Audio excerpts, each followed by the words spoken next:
क्या बताएं सखी, आज रात्रि भर नहीं सो पाई। तो कहा कि क्या हुआ बताओ। तो सखी से उसने बताया कि आज रात्रि में मैंने स्वप्न देखा है कि ऐसा ऐसा पुरुष आया मेरे पास, मुझे सांसारिक के लिए पूरा रति सुख दिया, अब मेरे अधरों का पान करके भी चला गया। चित्रलेखा ने कहा सखी चिंता क्यों करती हो, ऐसा पुरुष त्रिभुवन में कहीं होगा तो मैं लाके दे दूंगी। बड़ी मायाविन, बड़ी माया जानती थी चित्रलेखा। तो कहा मैं त्रिभुवन में कहीं भी होगा तो मैं लाके दे दूं। तो कहा ठीक है, चित्र बनाने में बड़ी कुशल। तो एक एक चित्र बना के बताने लगी। पहले कामदेव का, चूंकि कामदेव सबसे सुंदर है तो कामदेव का चित्र बनाई। तो कहा कि इसको नहीं देखा, मना कर दिया क्या उषा ने। इसके बाद बलदाऊ जी का बनाया तो भी नहीं, मना कर दिया। कृष्ण भगवान का चित्र बनाया तो उसे भी मना कर दिया। जब प्रद्युम्न का चित्र, प्रद्युम्न भी बड़े सुंदर थे, कामदेव के रूप थे, तो प्रद्युम्न का चित्र बनाया तब केवल सिर नीचे की। कहा इसको भी नहीं देखा। जैसे उनके पुत्र प्रद्युम्न के अनिरुद्ध का चित्र बनाया तो कहा बस इसी पुरुष को रात्रि में मैंने देखा है। तो कहा कि आप चिंता क्यों करती हो सखी, ये तो द्वारिका में रहने वाला, मैं जाके तुम्हें दे दूंगा तुम्हारे कमरे में। अब वहां से उड़ी चित्रलेखा। अब अनिरुद्ध महाराज लेटे थे पलंग में, भागवत में वर्णन है कि पलंग में लेटे थे, सो गई।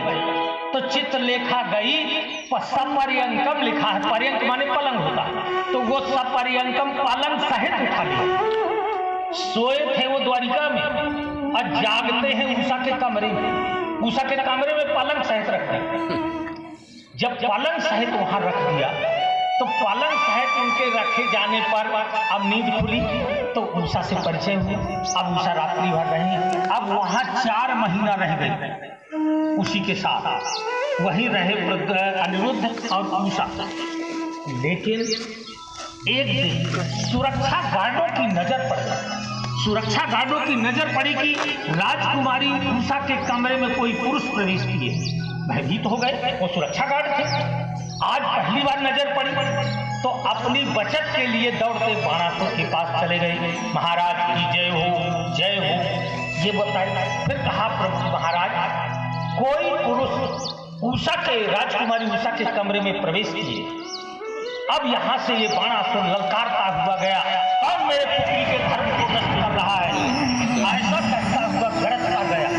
और जा करके देखा, जब उनके रूप, जब अनिरुद्ध के रूप को देखा तो कहता है कामात्मजय कई भुवनैक सुंदरम।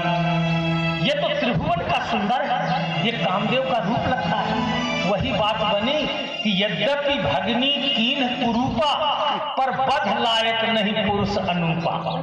यद्यपि इसने बहन मेरे नाक कान काटा पर ये बध के योग नहीं दिखा। ऐसे बाणासुर को लगा कि ये मारने लायक नहीं, लेकिन नाग पासों से बंधवा लिया, बंदी बना लिया। उषा को तो तकलीफ हो रही, लेकिन अब पिता ही बांध रहा है तो क्या बोलूं, बंदी बना लिया। बंदी बनाने के बाद में 4 महीना बंदी रहे।